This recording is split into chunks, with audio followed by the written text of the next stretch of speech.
이 시각 주요 뉴스입니다. 기시다 후미오 일본 총리가 1박 2일 일정으로 방한해 윤석열 대통령과 정상회담을 합니다.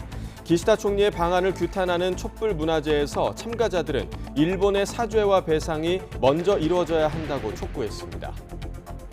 남부지방에 강한 바람과 함께 장대비가 쏟아지면서 크고 작은 피해가 속출하고 빗길 교통사고도 잇따랐습니다. 오늘부터는 맑고 일교차가 큰 전형적인 봄 날씨가 이어질 전망입니다. 세계보건기구 WHO가 3년 4개월 만에 코로나19 비상사태를 해제하면서 국내 방역 완화 논의도 급물살을 타고 있습니다. 이달 안에 의무격리 기간이 5일로 줄어들고 병원과 약국 등에서의 마스크 의무도 7월쯤 해제될 것으로 보입니다. 찰스 3세 국왕이 대관식을 열고 영국과 14개 영연방 왕국의 군주임을 선포했습니다. 군주제에 반대하는 일부 시민들은 거리 시위를 벌였습니다.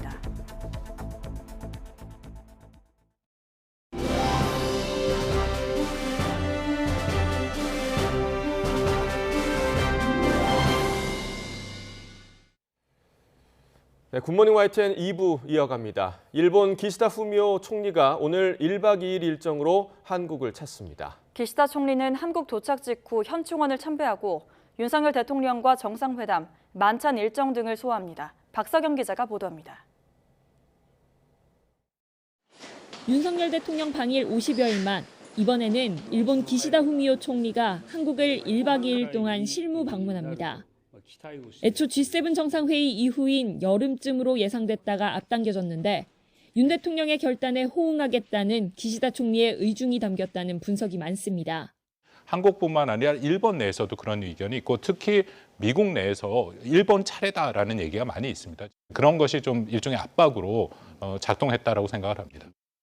기시다 총리가 한국에 도착하자마자 처음으로 찾는 곳은 서울 동작구 국립현충원입니다. 현직 일본 총리의 현충원 참배는 지난 2011년 노다 요시히코 당시 총리 이후 12년 만인데 셔틀 외교 복원과 동시에 얼어붙었던 한일 관계 개선의 상징적 장면이 될 가능성이 큽니다. 이어 핵심 일정인 한일 정상회담은 용산 대통령실에서 소인수 회담과 확대 회담 순으로 진행되고 회담이 끝나면 공동 기자회견도 열립니다. 정상회담이 진행되는 동안 김건희 여사와 기시다 총리 부인 유코 여사는 별도 친교 행사를 함께할 것으로 보입니다. 한남동 관저에서 열릴 거로 전해진 양국 정상 부부의 만찬 일정은 또 다른 하이라이트입니다.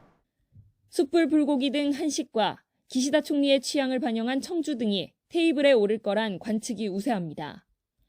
지난 3월 방일에서 윤 대통령이 2차에 걸친 만찬으로 환대를 받은 만큼 상응하는 자리를 마련하겠다는 취지입니다. 대통령실 내부에서는 당일 분위기가 좋다면 윤 대통령이 직접 요리 솜씨를 선보일 수도 있다는 전망까지 나왔습니다. 방한 이튿날 기시다 총리는 한일의원연맹 소속 의원들과 한국 경제인들을 만난 뒤 24시간 안팎의 한국 방문 일정을 모두 마무리합니다. 기시다 총리 방한 전날까지 윤 대통령은 공식 일정 없이 한일 정상회담 준비에 집중했고 대통령실 역시 막바지 의제 조율과 행사 점검으로 분주했습니다. YTN 박석영입니다. 기시다 후미오 일본 총리의 이번 방한과 관련해 일본 언론은 셔틀 외교 재개 합의에 따른 것으로 한일 관계 개선을 가속화하는 데 방점이 있다고 전하고 있습니다. 한일 양국 정상은 북핵 등 안보 문제와 반도체 등 경제 문제, 이 두 축의 공조 강화에 초점을 둘 거라는 게 일본 언론의 전망입니다. 보도에 김상우 기자입니다. 기시다 일본 총리가 올여름께 한국을 방문할 것이라는 예상을 깨고 조기 방한하게 된 것은 본인의 의지가 반영된 결과라고 산케이 등 일본 언론이 보도했습니다. 그러면서 여름 등으로 늦춰지면 윤석열 대통령이 지난 3월에 이어 오는 19일부터 히로시마에서 열리는 G7 정상회의 확대회의 참석을 위해 일본을 연속 방문하기 때문이라고 덧붙였습니다. 총리의 방한과 관련해서 일본 정부 당국자는 외신 대상 온라인 설명회에서 셔틀 외교 재개 합의에 따른 것이라고 강조했습니다. 두 정상이 정례적으로 상대국을 방문하는 셔틀 외교 재개를 지난 3월 윤 대통령의 일본 방문 때 합의했고 그에 따른 12년 만의 양자 방문이라는 것입니다. 今後の日韓関係の加速や激変する国際情勢について腹を割った意見交換を行う良い機会になると期待をしております。 양국 정상은 오늘부터 이뤄지는 만남에서 북한의 핵과 미사일 등 안보 관련 연대와 반도체 분야 등의 경제협력 강화에 뜻을 같이 할 것으로 보인다고 NHK 등이 보도했습니다. 격변하는 국제정세 속에서 민감한 역사 문제보다는 북한 문제와 경제 문제 등 당면 과제를 중심으로 인도 태평양 지역에서의 협력과 양국 관계 개선 가속화에 중점을 둘 것이라는 것이 일본 언론의 분석입니다. 민감한 이슈 중의 하나인 일제 강제동원 소송 문제와 관련해서는 한국 측이 발표한 해결책의 이행 상황 정보를 공유할 것으로 보인다고 요미우리 신문은 전했습니다. 아울러 기시다 총리가 역대 내각의 역사인식 계승과 관련해서 일본 측의 입장을 어떻게 전할지 이목이 집중되고 있다고 덧붙였습니다. YTN 김상호입니다. 국민의힘은 기시다 후미오 일본 총리의 방한과 관련해 양국 사이의 산적한 현안들을 풀어갈 진정성 있는 대화와 소통의 장이 열리는 것이라며 기대감을 드러냈습니다. 윤희석 대변인은 논평을 통해 한일 양국 우호의 상징인 셔틀 외교가 12년 만에 재개됐다며 이같이 밝혔습니다. 이어 민주당을 겨냥해 아직 열리지도 않은 한일 정상회담을 두고 굴욕이나 호갱 등을 운운한다며 일본 총리의 방한이 정치 공세 기회로밖에 보이지 않느냐고 비판했습니다. 더불어민주당은 기시다 일본 총리의 방한과 관련해 중요한 것은 답방이 아니라 보답이며 더 이상의 빈손, 굴욕 외교는 용납할 수 없다고 강조했습니다. 강선우 대변인은 국회 브리핑에서 3월에 일본에서 열린 한일 정상회담이 서울에서 재연되는 게 아닌지 우려스럽다며 이같이 밝혔습니다. 이어 윤 대통령을 향해 후쿠시마 오염수 방류는 안 된다는 원칙을 분명히 하고 과거사 문제에 대한 일본의 반성과 사죄를 요구하는 등 대한민국 대통령으로서 당당한 대일 외교를 펼치라고 촉구했습니다. 기시다 총리의 방한을 하루 앞두고 서울 도심에서 시민단체들의 규탄 집회가 열렸습니다. 촛불 승리 전환 행동은 서울시청역 인근에서 촛불 대행진 집회를 열었습니다. 이 집회 참가자들은 후쿠시마 원전 오염수 방류 반대와 한일 군사협력 반대, 그리고 우리 정부의 대일 굴욕 외교를 비난하는 손팻말을 펼치며 기시다 총리의 방한에 반대한다고 외쳤습니다. 한일 역사 평화정의 행동도 서울 청계광장에서 기시다 총리 방한 규탄 촛불 문화제를 열었습니다. 한미일 연쇄 정상회담이 잇따라 열리면서 3국 간 안보 협력이 본격화하고 있습니다. 기존의 한미 또 미일 양자 간 이뤄지던 북한 미사일 정보의 실시간 공유 체계도 윤곽을 드러낼 걸로 보이는데요. 어떤 변화가 있을지 임성재 기자가 짚어봤습니다. 지난해 11월 캄보디아 프놈펜 정상회담에서 북한 미사일 경보 정보를 실시간으로 공유하는 데 합의한 한미일 정상. Nuclear and missile threats of North Korea poses to our people. And North Korea continues provocation, provocative behavior. This partnership is even more important than it's ever been. 한미 정상회담 공동성명에서도 같은 내용이 다시 한번 강조됐습니다. 안보 협력 강화 기류 속 세 나라 군사당국은 안보회의 DTT 등을 통해 구체적인 방안을 마련하는 데 속도를 내고 있습니다. 이를 바탕으로 미사일 정보의 실시간 공유 시스템을 논의하고 조율하는 실무 협의체도 조만간 윤곽을 드러낼 것으로 보입니다. 기대를 모으는 건 한미와 미일이 각각 실시간으로 공유하던 정보를 집약해 각국 탐지 자산의 오차를 줄이고 짧은 시간 안에 대응할 수 있는 역량을 강화할 수 있다는 점입니다. 기존에 있던 한미일 정보공유약정 T사와 한일 군사정보보호협정 지소미아는 미국을 경유해 간접적으로 정보를 공유해야 하고 요청이 있을 때에만 정보 교환이 이루어져 사후 검증 성격이 강하다는 한계가 있었습니다. 일본에 가지고 있는 군사정찰 위성, 우리가 지리적 여건으로 일본보다 조금 더 빨리 탐지할 수 있는 지상 레이더 정보들을 실시간으로 교류를 하면서 북한의 미사일 발사뿐만 아니라 이동 상황들을 좀 더 정확하게 판단할 수 있고 이에 대한 대응을 할 수 있는 겁니다. 다만 초기 탐지나 분석은 지리적으로 우리 측에 우위가 있어 일본에만 유리하다는 주장도 제기됩니다. 국방부는 한일 간 정보 교환은 모두의 이익이 되는 방향으로 진행한다는 입장입니다. 한일 정상회담에 이은 G7 계기 한미일 정상회담, 한미일 국방장관 간 만남이 예상되는 다음 달 초 샹그릴라 대화 등을 토대로 관련 논의가 진전될 전망입니다. YTN 임성재입니다. 부산에서 빗길에 미끄러진 통근 버스가 화물차를 들이받아 11명이 다쳤습니다. 강한 비바람이 주말까지 이어지면서 가로수가 쓰러지고 비탈이 무너지는 등 전국에서 피해가 잇따랐습니다. 김종호 기자가 보도합니다. 굵은 빗줄기가 퍼붓는 편도 5차선 도로. 버스가 미끄러지며 갓길에 주차 중이던 화물차 옆을 치고 오른쪽으로 달려 다른 화물차까지 들이받습니다. 엄청난 충격으로 화물차가 한참을 밀립니다. 연휴 기간 근무자를 태우고 부산에서 출발해 경남 창원시 진해구 조선소로 향하던 통근버스였습니다. 운전자와 승객 1명이 크게 다치고 승객 9명이 더 다쳤는데 모두 경상으로 알려졌습니다. 밤사이 집중호우로 도로에 생긴 물 웅덩이에 버스가 제동력을 잃은 거로 추정됩니다. 전날부터 주위에 좀 왔었거든요. 물 고임이 있었던 것 같아요. 아마 그 비라보는 말로는 3차로 청주 3차로 진행 중에 미끌리면서 비탈에서 떨어진 큰 돌덩이가 도로를 덮쳤습니다. 강풍을 견디지 못한 가로수가 인도로 넘어졌습니다. 연휴 이틀간 강풍과 호우 피해로 부산에서만 소방당국이 80건 가까이 출동했습니다. 주택 옆 축대가 무너졌습니다.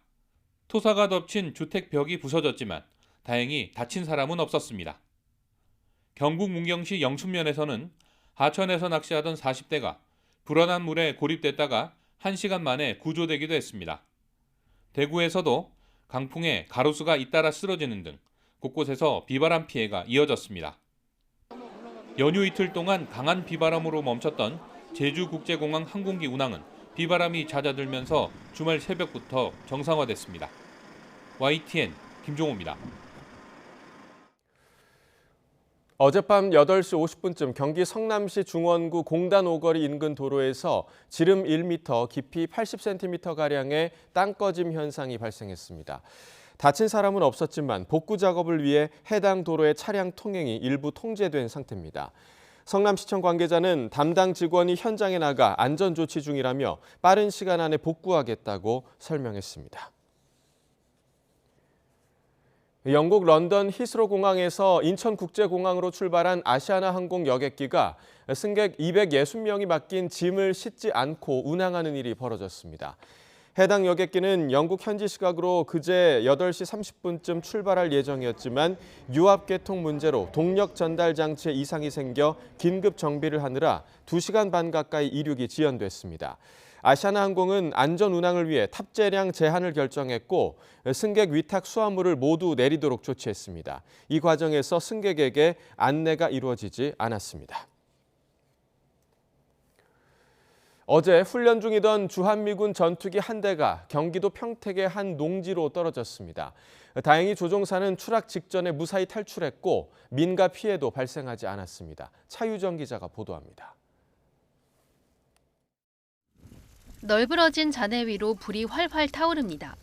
출동한 소방대원들이 잔불을 정리하고 잔해를 수습합니다. 오전 9시 40분쯤 전투기 한 대가 경기도 평택의 한 농지로 떨어졌습니다. 훈련 중이던 주한미군 소속 F-16 전투기로 확인됐습니다.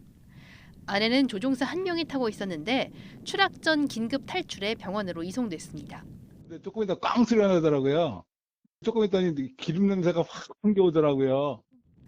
폭발 위험이 있는 미사일 등은 탑재되지 않은 것으로 파악됐습니다. 전투기가 추락한 지점도 주택가와 떨어져 민가 피해도 없었지만 인근 주민들은 놀란 가슴을 쓸어내려야 했습니다. 휘발유가 그냥 냄새가 진동을 하더라고. 그래서 무서워서 아들을 깨러 갔었지. 우리 집이 불난 줄 알았어. 깜짝 놀랐어. 주한미군은 통상적인 훈련을 하다가 발생한 사고였다며 정확한 경위를 조사하고 있습니다. 차 뒷부분에 시뻘건 불길이 타오릅니다. 낮 12시 반쯤 충남 아산시 탕정면 갈산리의 43번 국도를 달리던 SUV 차량에 불이 났습니다. 차에는 운전자를 포함해 3명이 타고 있었는데 다친 사람은 없었습니다. 경찰은 운전 중 차에서 퍽 소리가 났다는 운전자 진술 등을 토대로 화재 경위를 조사하고 있습니다. YTN 차유정입니다. 주가 조작 의혹의 핵심 인물인 라더견 대표에게 거액을 투자했던 의사들을 비롯한 투자자들을 대상으로 검찰이 본격적인 소환 조사에 나섰습니다. 서울 남부지방검찰청 합동수사팀은 3일부터 주가 조작 사건에 연루된 의사 등 투자자 여러 명을 참고인 신분으로 불러 조사한 것으로 확인됐습니다. 이들은 라더견 대표에게 자신 명의의 휴대전화와 계좌 등을 넘기고 주식 투자를 맡긴 것으로 전해졌습니다. 검찰은 고액 투자 피해를 주장하는 일부 의사들 가운데 불법성을 사전에 인지한 경우 피의자 신분으로 조사하는 것을 검토하고 있습니다. 검찰은 서울에서 병원을 운영하며 고액 투자 의사들을 대거 모집하는 데 주도적인 역할을 한 것으로 알려진 병원장 A씨를 조만간 불러 조사할 예정입니다. 60억 원대 가상화폐 보유와 이상거래 논란에 휩싸인 더불어민주당 김남국 의원은 정말 문제가 있다고 의혹을 제기하는 사람들은 모든 것을 걸고 진실게임을 하자고 강하게 반발했습니다. 김 의원은 어제 개인의 민감한 금융정보와 수사정보를 언론에 흘린 건 한동훈 검찰 작품이라고 생각된다며 이같이 주장했습니다.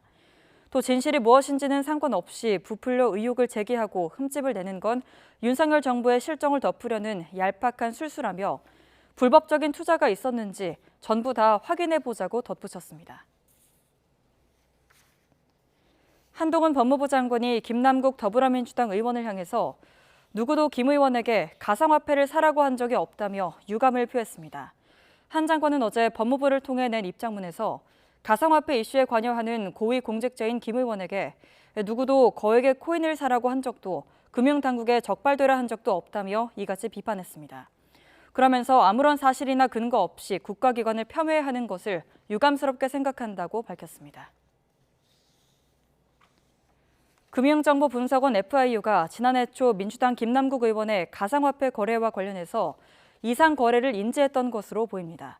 FIU는 김남국 의원이 보유하고 있던 위믹스 코인을 실명제가 시행되기 전인 지난해 2월 말부터 3월 초 사이에 전량 인출한 점을 파악하고 수사기관에 통보한 것으로 알려졌습니다.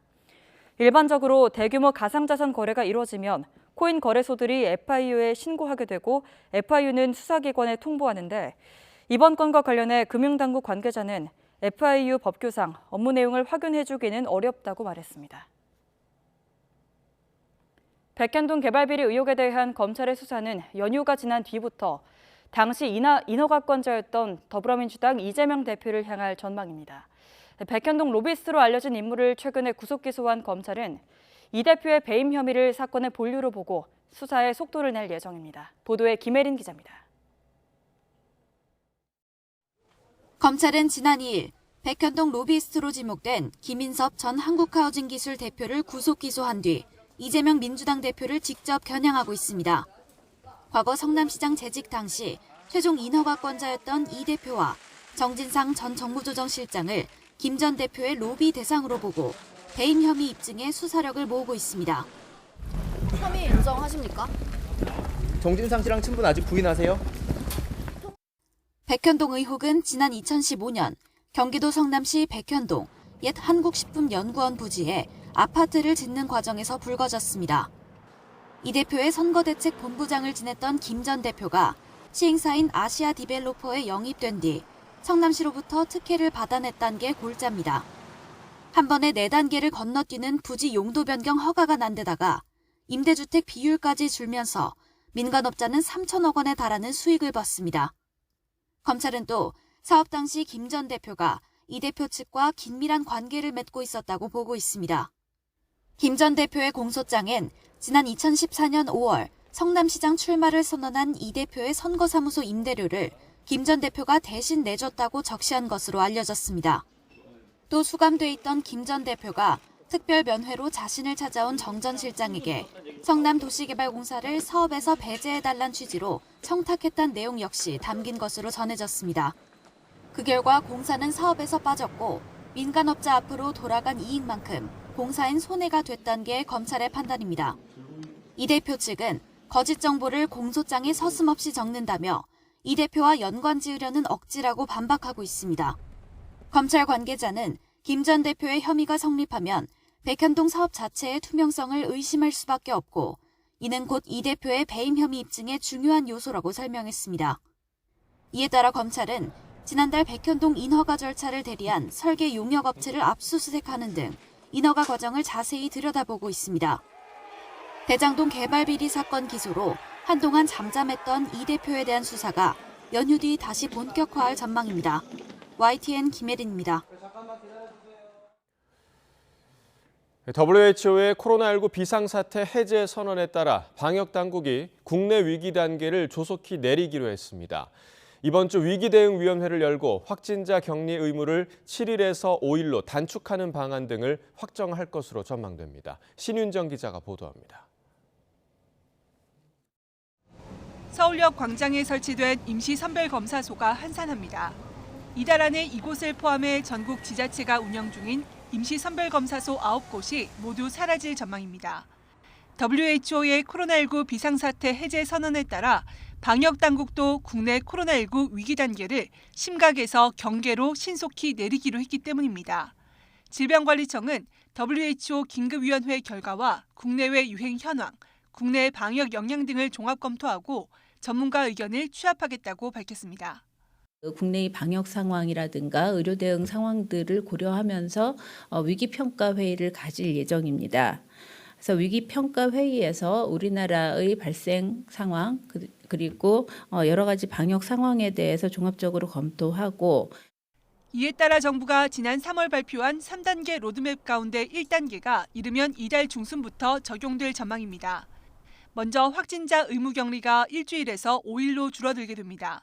입국 3일 뒤 PCR 검사를 받으라는 권고도 해제되고 신규 환자 등 통계는 주간 단위로 발표됩니다. 병원과 약국 등에서 마스크 의무는 더 유지되는데 오는 7월쯤에는 벗을 수 있게 될 전망입니다. 코로나19 법정 감염병 등급이 2급에서 4급으로 내려오는 2단계 조정이 이뤄지면서 격리 의무도 권고로 전환되고 선별진료소도 모두 사라집니다. 주요국 가운데 미국은 오는 11일 코로나19 국가 비상사태를 해제하기로 했고 일본도 다음 달 8일 관련 방역 조치를 해제할 방침으로 전해졌습니다. WHO 긴급위원회 위원으로 비상사태 해제 결정에 참여해온 지영미 질병관리청장은 새 변이 발생의 불확실성은 여전히 존재한다고 말했습니다. 올여름 사실상 엔데믹 전환이 시작되는 것으로 내년 상반기엔 코로나19를 독감처럼 관리하는 3단계 전환으로 완전한 엔데믹화가 가능할 전망입니다. YTN 신윤정입니다. 미국이 기준금리를 또 올리면서 한미 간 금리 격차가 역대 최대로 벌어졌지만 우리는 이번 달에도 금리를 동결할 거란 전망이 우세합니다. 물가가 조금씩 잡혀가는 데다 무엇보다도 국내 경제 여건이 녹록지 않기 때문입니다. 김지선 기자가 보도합니다. 따라가기도 벅차던 미국의 기준금리 인상 행진. 10차례 연속 인상을 마지막으로 드디어 끝이 보인다는 평가가 나왔습니다. 지난해 2월에 이어 4월, 미국보다 먼저 금리를 동결했던 한국은행도 한숨을 돌렸습니다. 이번 달 25일 금융통화위원회에서도 또다시 기준금리를 동결할 여지가 커진 겁니다. 지난달 물가 상승률은 3%대로 내려간 반면 수출과 내수 동반 부진 속에 경기 침체 우려는 한층 커졌습니다. 고금리가 지속하며 어느새 눈에 띄게 오른 연체율도 부담입니다. 미국과의 금리가 1.75%포인트까지 벌어졌지만 그래도 우리는 동결할 거란 전망이 우세한 이유입니다. 거의 1년 동안 무역 적자가 쌓이고 있어서 그 규모가 너무 크다라는 이야기를 하고 있는데 그 말은 기준금리를 올리게 되면은 시장 금리에 영향을 미치고 이런 기업들의 활동에 영향을 줄 수밖에 없어서 상당히 어렵다. 변수는 앞으로 남은 3주입니다. 한국은행은 그간 금리 격차에 기계적으로 대응하지 않겠다고 강조해왔지만 사상 초유의 한미 간 금리 격차가 지속되면 외국인 투자 자금이 더 높은 수익을 찾아 빠져나갈 수도 있습니다.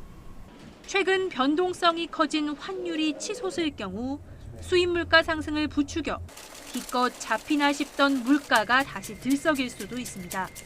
가능성만 열어둔 금리 추가 인상 카드를 다시 만질 수도 있는 겁니다. 지금은 금리를 올릴 수 있는 가능성을 열어두고 그 물가 패스가 어떻게 되는지를 보고 우리가 좀 판단한 다음에 움직이자라는 이런 경우이기 때문에 경기 침체에 더해 금융 불안까지 높아지며 우리 경제가 더는 금리 인상을 감내하지 못할 거란 전망이 높은 상황. 정부는 각별한 경계감을 갖고 금리차 확대에 대응해 나가겠다고 밝혔습니다. YTN 김지선입니다. 치킨 주문하려다가 가격 때문에 고민한 적 아마 있으실 겁니다. 이 배달료까지 합치면 국민 간식 치킨 가격이 무려 3만 원에 가까워지는데요. 다가오는 치킨값 3만 원 시대를 와슈가 알아봤습니다.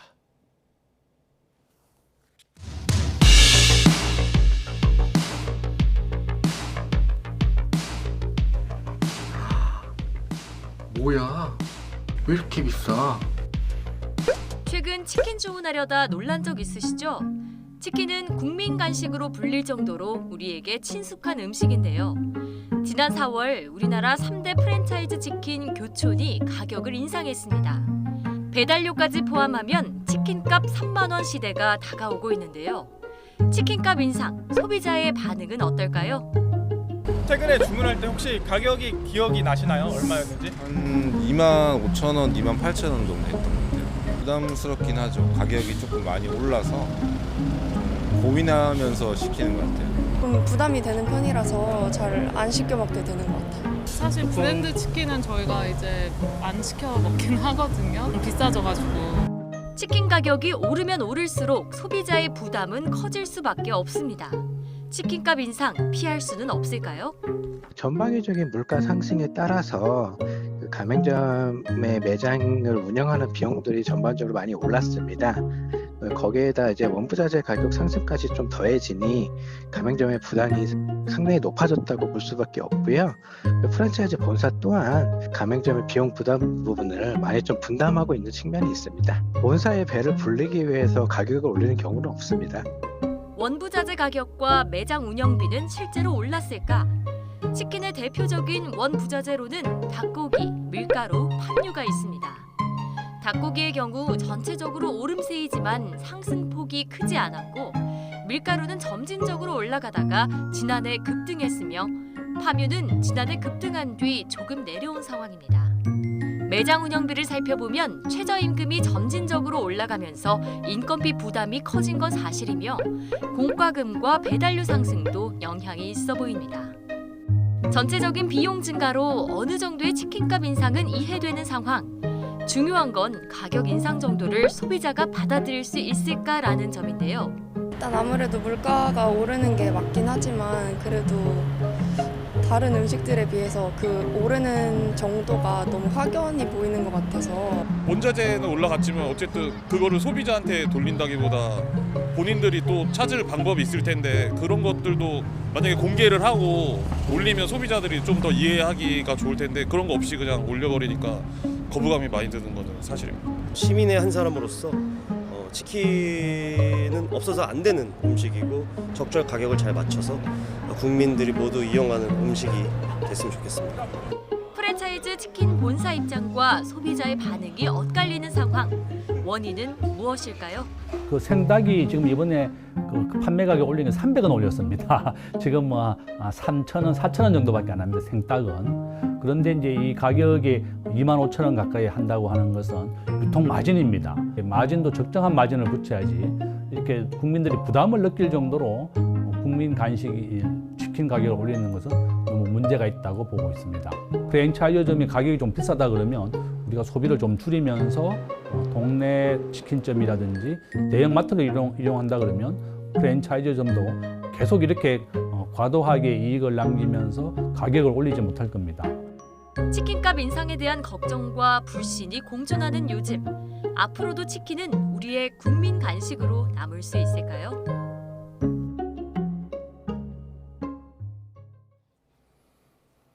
네, 요즘 젊은 세대를 중심으로 전통 음식이 화려하게 부활하고 있습니다.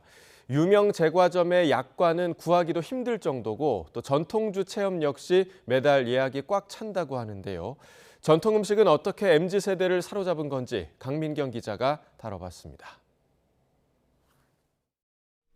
서울 종로구를 3대째 지킨 전통 떡집에 최근 들어 청년들의 발걸음이 부쩍 늘었습니다. 젊은 손님들의 손길이 모이는 품목, 약과입니다.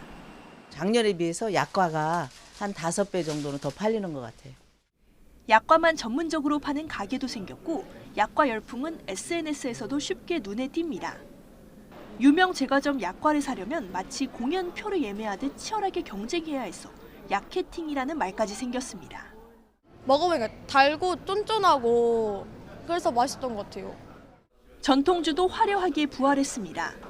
정부의 지원을 받아 전통주 250개 종류를 전시하는 전통주 갤러리. 전통주 5가지를 한자리에서 맛볼 수 있는 시음 프로그램을 운영하는데 요새는 늘 예약이 꽉 찹니다. 취재 기자가 직접 참여해봤습니다. 전문 소믈리에가 계절에 맞는 우리 술과 어울리는 음식까지 추천해주니 옛것의 낡은 느낌이 전혀 들지 않았습니다. 사실 마셨을 때 종류도 여러 가지라서 좀 다양하게 느껴볼 수 있는 장점이 있어서 이렇게 2030 세대가 전통과 레트로, 복고 문화에 열광하는 배경은 뭘까? 전문가들은 건강과 위로를 꼽았습니다. 자기 자신을 굉장히 소중하게 생각하기 때문에 건강에 대한 관심도 커요. 한국의 전통 디저트는 또 할머니 손맛 같은 약간의 위로를 해주는 그러한 감정이 있어요. 지난해 시작된 전통 간식 열풍은 할매 입맛, 할매니얼이란 신조어까지 만들어내며 인절미와 양갱 등으로 확산하는 추세입니다. 소비에 거침없는 2030 세대가 유행의 중심에 서 있는 만큼 전통을 찾는 행렬은 한동안 계속될 것으로 보입니다. YTN 강민경입니다. 찰스 3세 국왕이 대관식을 열고 영국과 14개 영연방 왕국의 군주임을 선포했습니다. 엘리자베스 여왕 대관식이 열린 지 70년 만에 치러진 대관식에서 찰스 3세 국왕은 섬김받지 않고 섬기겠다고 맹세했는데요. 하지만 군주제에 반대하는 일부 시민들은 거리 시위를 벌였습니다. 보도에 이종수 기자입니다. 찰스 국왕이 부인 커밀라 왕비와 함께 다이아몬드 주빌리 마차를 타고 웨스트민스터 사원에 도착하면서 대관식에 막이 올랐습니다. 웨스트민스터 사원 대관식은 지난 1066년 윌리엄 1세부터 시작돼 찰스 3세는 이곳에서 대관식을 치르는 40번째 국왕이 됐습니다. 저스틴 웰비 캔터베리 대주교의 집전으로 진행된 대관식에는 윌리엄 왕세자와 케이트 왕세자 빈 등 가족과 국가 원수급 100여 명을 포함해 세계 203개 나라 대표가 참석했습니다. 찰스 국왕은 국왕으로서 정의와 자비를 실현할 것을 맹세하면서 섬김받지 않고 섬길 것이라고 다짐했습니다. In his name and after his example, I come not to be served but to serve. 지난 1958년 9살 때 왕세자로 책봉된 뒤 65년 만에 찰스 국왕이 2.23kg짜리 왕관을 쓰면서 국왕으로 공식 선언됐습니다. 오랜 전통에 기반을 둔 화려한 대관식을 통해 찰스 국왕은 위용을 과시하고 왕의 정당성을 강조했습니다. 대관식 비용은 1억 파운드, 우리 돈 1,700억 원이 넘은 것으로 알려졌습니다. 영국 젊은 층을 중심으로 왕실 지지율이 내려가는 데다 경제 사정이 좋지 않아 이번 대관식은 이전보다 비용과 규모를 상당히 줄였습니다. 찰스 국왕과 코밀라 왕비가 갈등을 빚은 해리 왕자는 불참한 가운데 왕실 일가를 대동하고 군주로서 처음 인사하자 시민들은 환호했습니다.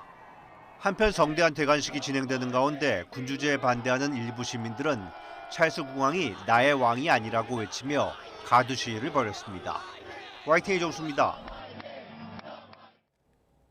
아프리카 콩고 민주공화국에서 지난 4일부터 내린 폭우와 그에 따른 홍수와 산사태로 180명 이상이 숨지고 100명가량이 실종됐습니다. 콩고 당국은 구조와 수색 작업이 계속 진행 중인 데다가 실종자가 많아서 사망자가 더 늘 것으로 내다보고 있다고 로이터 통신 등은 전했습니다. 펠릭스 치세케디 콩고 대통령은 오는 8일을 국가 애도의 날로 선포했습니다. 미국이 의회 승인 없는 신속처리 절차를 통해 타이완에 5억 달러, 우리 돈으로 약 6,600억 원을 상당의 무기를 보낼 계획이라고 로이터 통신 등이 보도했습니다. 보도에 따르면 바이든 행정부는 비상시 의회 동의 없이 발동할 수 있는 대통령 사용 권한을 활용해서 타이완에 5억 달러 상당의 무기를 지원할 예정입니다. 이와 관련해 중국 관영 글로벌타임스는 신속처리 절차를 통한 미국의 무기 지원 계획은 타이완을 한층 더 화약통으로 만들 거라고 비판했습니다. 최대 실적을 이어가고 있는 현대차 그룹이 오는 2026년에는 토요타와 폭스바겐을 제치고 글로벌 판매 1위에 오를 거란 전망이 나왔습니다. 하지만 양적 성장보다는 미래차 분야에서 경제 우위를 확보하는 데 주력해야 한다는 지적도 나오고 있습니다. 보도에 박훈구 기자입니다. 현대차와 기아는 지난해 세계 시장에서 신차 684만 5천 대를 팔아 토요타와 폭스바겐에 이어 3위에 올랐습니다. 반도체 수급난 속에 다른 완성차 업체들은 판매량이 줄었지만 현대차 그룹만 유일하게 2.7% 플러스 성장했습니다. 토요타와는 364만 대, 폭스바겐과는 164만 대 정도 차이가 나는데 오는 2026년에 이 격차를 극복하고 현대차 그룹이 1위에 오를 것이라는 전망이 나왔습니다. 삼성증권은 최근 보고서를 통해 이같이 분석하며 중국의 급격한 전기차 전환이 순위 변동의 가장 큰 동력이 될 것으로 예상했습니다.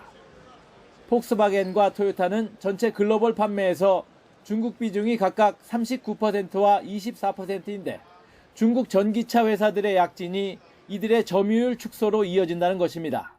보고서는 2026년 폭스바겐과 토요타의 중국 판매가 2022년에 비해 50% 급감할 것으로 내다봤습니다. 반면 현대차그룹은 이미 중국 시장에서 판매가 미미한 수준이기 때문에 영향을 덜 받습니다. 이미 전기차의 판매 비중이 30%를 넘어서고 있거든요. 그런데 글로벌 업체들이 전기차에 대비하는 속도가 중국 로컬 업체 대비 굉장히 많이 뒤져 있습니다. 올해 들어서 판매가 지금 20% 이상 급감을 하고 있고요. 현대차그룹은 미국 자동차 시장에서는 전기차 확대와 고급차 전략으로 판매량을 60만 대 늘리고 신흥시장 인도에서는 100만 대가 늘어날 것으로 예측됐습니다. 특히 인도는 수입차 관세가 높아 현지 생산 능력이 중요한데 GM 공장 인수 등이 호재가 될 것으로 보입니다. 여기에 더해 중국 시장을 일부 회복하면 오는 2026년 현대차 그룹의 글로벌 판매량은 917만 대에 달해 토요타와 폭스바겐을 제칠 것으로 전망됐습니다. 하지만 양적 성장보다는 미래차 분야에서 경쟁력 확보와 배터리 등 공급망 생태계 구축이 중요하다는 지적도 나오고 있습니다. 공급 업체들의 역량 강화가 무엇보다 필요한데 하지만 우리의 지금 공급망에 있어서의 부품 업체들의 역량을 평가해 볼 적에는 선진국이나 중국과 비교해 볼 때 많이 지금 떨어지고 있는 것이 현실입니다. 따라서 현대차그룹이 10.5%의 높은 영업이익률에서 얻은 수익을 상품성 개발과 브랜드 가치 향상에 효율적으로 투자한다면 글로벌 1위 전망이 단순히 기대로만 그치지 않을 수도 있습니다. YTN 박홍구입니다. 초등학교 앞 횡단보도에서 일어나는 교통사고를 원천 차단할 방법은 없을까요? 경기 화성시에서 인공지능을 이용한 어린이 보행 안전 시스템을 가동한 결과 무단 횡단이 96%나 줄어들었습니다. 황보선 기자가 보도합니다. 화성시 내 한 초등학교 앞 횡단보도. 빨간 등이 켜진 상태에서는 차도로 들어갈 수가 없습니다. 차단기가 막고 있기 때문입니다. 녹색 등이 켜지고 차단기가 올라간 뒤에야 통행할 수 있습니다. 인공지능 AI가 신호등 불빛에 따라서 차단기를 작동시키고 음성 안내까지 해주는 이른바 스마트 스쿨존 보행 안전 시스템입니다. 무단 횡단이 아예 불가능하도록 해 어린이 교통사고를 원천 차단한다는 겁니다. 아이들도 차단기를 보고 조금 더 조심히 건너려고 하는 것 같아서 부모 입장에서도 너무 마음이 놓여요. 화성시 내 36개 초등학교 앞 횡단보도에 이 시스템이 설치됐습니다. 이들 가운데 7곳에서 무단 횡단 사례를 조사해봤더니 설치 전에 141건에서 설치 후 4건으로 96% 감소한 것으로 나타났습니다. 무단 횡단이 약 96% 감소하는 등 효과가 확인된 만큼 금년에는 10개소를 추가로 설치할 예정입니다. 화성시는 이달 말까지 시범 운행을 진행하고 개선 사항을 반영해 다음 달부터 정상 운영하면서 다른 지자체에도 이를 적극적으로 소개할 계획입니다. YTN 황보선입니다. 프로축구 제주가 포항을 꺾고 최근 6경기에서 5승 1패를 거두는 상승세를 이어갔습니다. 제주는 1대0으로 뒤진 후반 3분 포항의 수비수 하창래의 자책골로 동점을 만들었고 또 7분 뒤에는 김봉수의 슛이 그랜트를 맞고 골로 연결되는 행운이 잇따르면서 2대1로 이겼습니다. 최근 3경기에서 승리가 없었던 수원FC는 라스의 헤딩 선제골과 무릴로의 프리킥 추가골로 강원을 2대0으로 눌렀습니다. 광주와 대전 경기는 득점 없이 비겼습니다. 김연아 이후 최초 기록을 연이었으며 차세대 피겨 여왕으로 자리매김한 연하키즈 이혜인 선수가 지난 시즌 자신에게 후하게 100점을 주고 싶다면서 새로운 시즌을 앞둔 각오를 밝혔습니다. 이지은 기자가 만나봤습니다. 김연아 이후 14년 만에 딴 4대륙 선수권 금메달. 동료들과 함께 나선 팀 트로피 은메달까지. 최고의 시즌을 보낸 이혜인이 자신에게 준 점수는 100점 만점입니다. 이번만큼은 그래도 100점 주고 싶어요. 왜냐하면 이제 저는 언제나 평가를 받는 사람인데 그래도 나에게만큼은 뭔가 후한 점수를 주고 싶다. 베이징 올림픽 선발전 탈락의 아픔에도 다시 일어나 최고점을 경신한 원동력은 바로 긍정적인 마음가짐. 포기하지 않는 거, 긍정적이게 생각하려고 노력하는 거랑 이제 언제나 웃음을 잃지 않으려고 노력하고 남과 나를 비교하기보다는 뭔가 눈치 보지 말고 비교하지 않는 게 큰 장점인 것 같아요. 쉬는 시간에는 그림을 그리거나 춤을 추며 행복해하고 춤을 출 때면은 너무 뭔가 행복하고 그 시간만큼은 되게 즐길 수 있어서 아무 생각 안 하고 저는 거실로 나와서 당당하게 춥니다. 학교 생활과 시그니처 포즈를 이야기할 때는 발랄한 여고생 그 자체. 상상도 못한 정체. 나야. 트리플 악셀 도전과 그랑프리 메달이라는 새로운 목표도 밝혔습니다. 열심히 노력하고 많이 연습하다 보면은 성공률이 올라갈 거라고 믿고 있기 때문에 그랑프리 데뷔를 한 지 좀 됐는데 아직 메달이 아쉽게도 하나도 없어요. 그래서 더 열심히 해서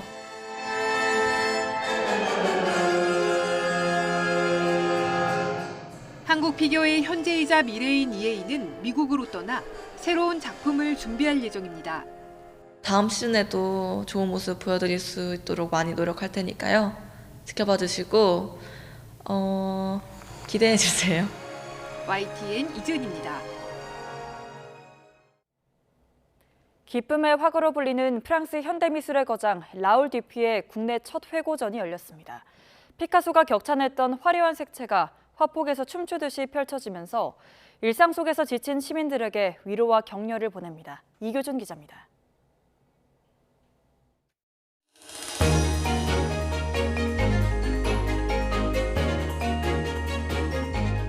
프랑스 항구 도시 르아브르 앞바다의 돛담배. 경쾌한 붓질로 그린 푸른 물결이 선율에 따라 춤을 추듯 넘실거립니다. 입체파의 거장 피카소가 찬사를 보낸 색채의 작가 라울 듀피의 작품이 대거 한국을 찾아왔습니다. 작가는 고향이 전쟁으로 폐허가 되는 고통 속에서도 평생 푸른색과 음악을 예찬하며 삶의 기쁨을 밝은 색감으로 표현했습니다. 말년에 그 모든 상처를 겪었음에도 막상 작품을 보면 너무나 찬란한 그 바다의 색깔들과 에너지 있는 색감들로 우리를 위로해주기 때문에 그런 지점이 오히려 현대의 우리도 좀 팬데믹과 더불어 힘든 시대를 살고 있는 만큼 많은 위로를 주지 않나. 이번 전시는 듀피 70주기 기념 회고전으로 유화와 수채화 등 160여 점을 선보였습니다. 20세기 장식 미술을 이끈 거장의 직물 디자인을 감상할 수 있는 공간도 별도로 마련됐습니다. Il a répandu partout ce qu'il estimait être la joie, le bonheur de peindre et de dessiner, partagé avec toutes et tous, que ce soit au travers de ses tableaux, que ce soit au travers de ses créations dans le domaine des arts décoratifs tels que les tissus. 문명의 힘을 보여주는 대표작, 전기의 요정 석판화 연작 10점이 첫 선을 보여 눈길을 끕니다. 전기의 요정 미디어 아트도 함께 펼쳐져 관람객에게 몽환적인 체험을 선사합니다. 퐁피두 센터가 소장한 듀피의 작품을 선보이는 전시가 이달 17일부터 서울 여의도 더현대 서울에서 열려 색채의 향연을 이어갑니다. YTN 이교준입니다. 나이가 드는 것을 어떻게 받아들여야 할까? 이 질문에 대한 답을 구하는 연극 시리즈가 화제를 모으면서 매진 행렬을 이어가고 있습니다. 춤을 통해 자신의 10대 시절 몸을 깨워보는 댄스 네이션이 그 첫 공연으로 무대를 열었습니다. 보도에 신웅진 기자입니다.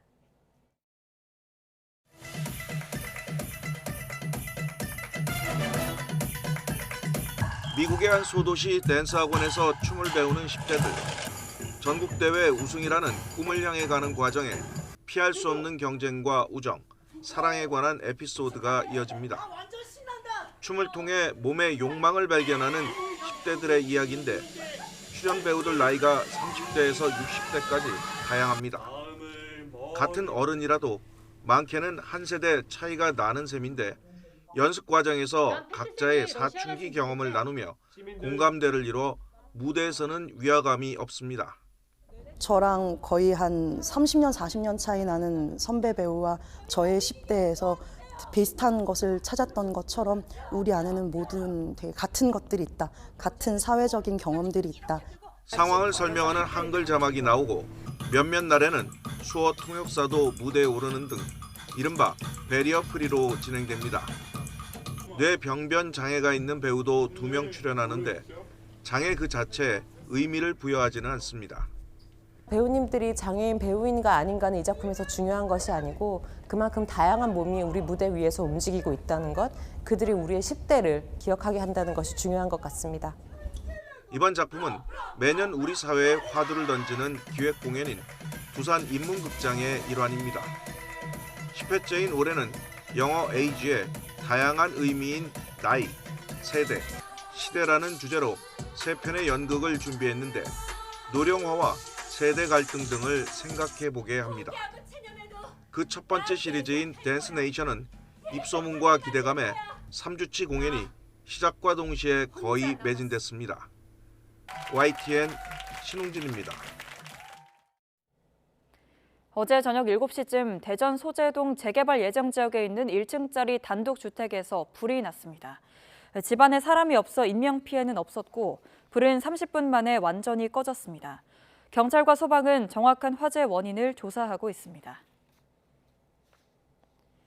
어제 낮 12시 반쯤 충남 아산시 탕정면 갈산리 43번 국도에서 달리던 SUV 차량에 불이 났습니다. 차에는 운전자를 포함해 3명이 타고 있었는데 다친 사람은 없었습니다. 경찰은 차에서 퍽 소리가 났다는 운전자 진술 등을 토대로 정확한 경위를 조사하고 있습니다.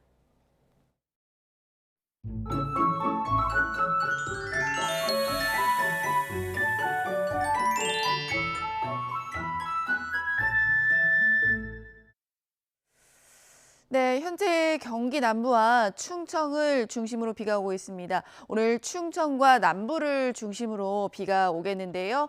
제주도를 중심으로는 5에서 20mm, 그리고 충청 남부와 남부를 중심으로는 5mm 안팎으로 양은 적을 것으로 보입니다. 특보 상황도 살펴봅니다. 현재 대부분 해상에 풍랑주의보가 내려져 있고요.